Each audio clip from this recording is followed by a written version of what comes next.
नमस्कार दोस्तों, perfect health में आपका फिर एक बार स्वागत है। आइए आज जानते हैं बैक्टीरिया और वायरस में क्या फ़र्क होता है। हालांकि बैक्टीरिया और वायरस दोनों ही से कई प्रकार के इन्फेक्शियस डिसीज़ हो सकते हैं और दोनों को ही हम खुली आंखों से नहीं देख सकते।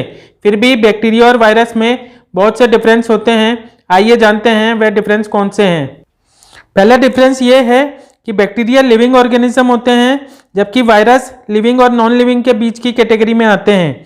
ऐसा इसलिए है क्योंकि बैक्टीरिया सिंगल सेल्ड ऑर्गेनिज्म होते हैं जो खुद ग्रो और रिप्रोड्यूस कर सकते हैं।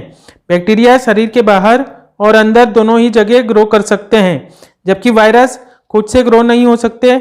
उन्हें ग्रो करने के लिए लिविंग सेल्स की ज़रूरत होती है। वायरस जब तक शरीर से बाहर है, जैसे किसी मेटल पर या किसी सरफेस पर, तब तक ग्रो नहीं कर सकता। ये तभी ग्रो करता है जब ये किसी जीव जैसे इंसान या जानवर के शरीर में एंटर हो जाता है। दूसरा डिफरेंस दोनों के साइज को लेकर है। वैसे तो बैक्टीरिया को भी हम खुली आंखों से नहीं देख सकते, पर फिर भी वह वायरस के मुकाबले आकार में काफ़ी बड़े होते हैं।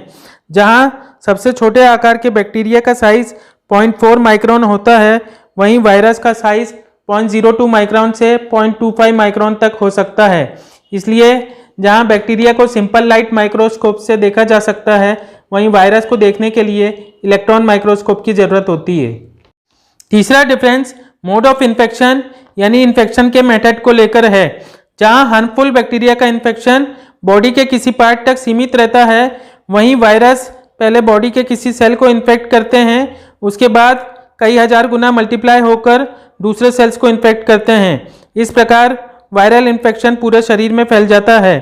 बैक्टीरियल डिसीज़ के एग्जाम्पल अगर लें तो न्यूमोनिया, ट्यूबरकुलोसिस, टेटनस और फूड पॉइजनिंग बैक्टीरियल इन्फेक्शन है, जबकि इन्फ्लुएंजा, मीजल्स, पोलियो, एड्स और कोविड-19 जैसे डिसीज़ वायरल इन्फेक्शन में आते हैं। चौथा डिफरेंस यह है कि अधिकतर बैक्टीरिया हार्मफुल नहीं होते, जबकि अधिकतर वायरस हमारे लिए हार्मफुल हो सकते हैं। बहुत ही कम ऐसे वायरस होते हैं जो हार्मफुल नहीं होते। पांचवा डिफरेंस यह है कि बैक्टीरियल इन्फेक्शन के ट्रीटमेंट के लिए एंटीबायोटिक्स का इस्तेमाल किया जाता है, जबकि वायरल इन्फेक्शन को सप्रेस करने या कंट्रोल करने के लिए एंटीवायरल का इस्तेमाल किया जाता है। इसके अलावा वायरल इन्फेक्शन को प्रिवेंट करने के लिए वैक्सीन्स का इस्तेमाल भी किया जाता है। तो यह थे बैक्टीरिया और वायरस के बीच में डिफरेंस। हेल्थ और वेट लॉस संबंधित सभी जानकारी के लिए आप हमारे YouTube चैनल को सब्सक्राइब कर सकते हैं और साथ ही हमें Instagram पे भी फॉलो कर सकते हैं।